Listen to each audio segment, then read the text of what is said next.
नवरात्र की कथा। प्राचीन समय में राजा सुर्त नाम के राजा थे। राजा प्रजा की रक्षा में उदासीन रहने लगे थे।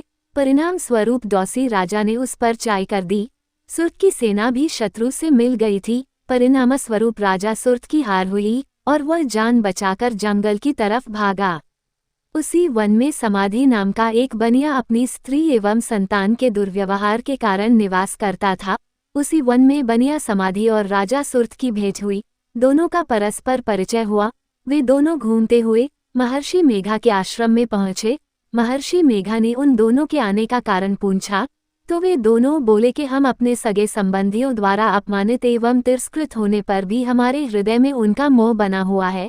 इसका कारण क्या है? महर्षि मेघा ने उन्हें समझाया कि मन शक्ति के अधीन होता है और आदि शक्ति के अविद्या और विद्या दो रूप है।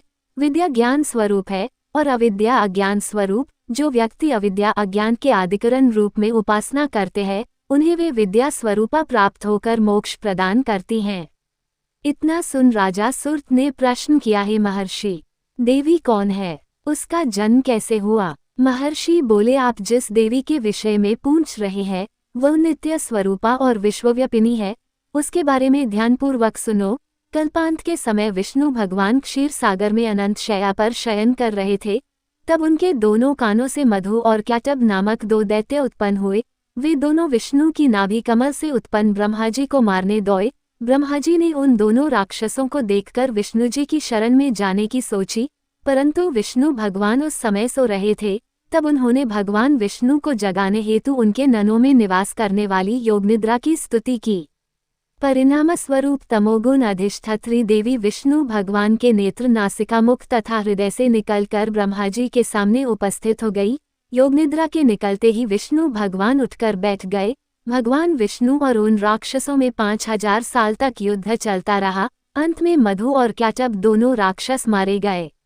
ऋषि बोले, अब ब्रह्माजी की स्तुति से उत्पन्न महामाया देवी की वीरता तथा प्रभाव का वर्णन करता हूँ, उसे ध्यानपूर्वक सुनो।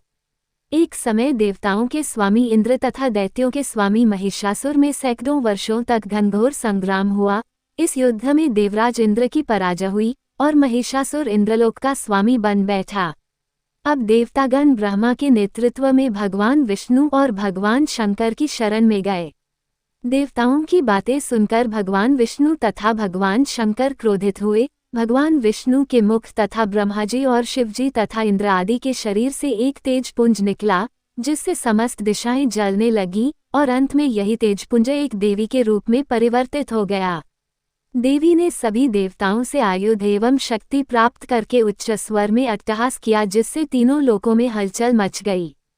महिषासुर अपनी सेना लेकर इस सिंहनाद की ओर दौड़ा। उसने देखा कि देवी के प्रभाव से तीनों लोक आलोकित हो रहे हैं। महिषासुर की देवी के सामने एक भी चाल सफल नहीं हुई और वह देवी के हाथों मारा गया। आगे चलकर यही देवी शुंभ और निशुंभ राक्षसों का वध करने के लिए गौरी देवी के रूप में अवतरित हुई। इन उपरोक्त व्याख्यानों को सुनाकर मेघा ऋषि ने राजा सुर्त तथा बनिया से देवी स्तवन की विधिवत व्याख्या की। राजा और वणिक नदी पर जाकर देवी की तपस्या करने लगे। 3 वर्ष तक घोर तपस्या करने के बाद देवी ने प्रकट होकर उन्हें आशीर्वाद दिया। इससे वणिक संसार के मोह से मुक्त होकर आत्मचिंतन में लग गया और राजा सुर्त ने शत्रुओं पर आक्रमण करके विजय प्राप्त करके अपना वैभव प्राप्त कर लिया।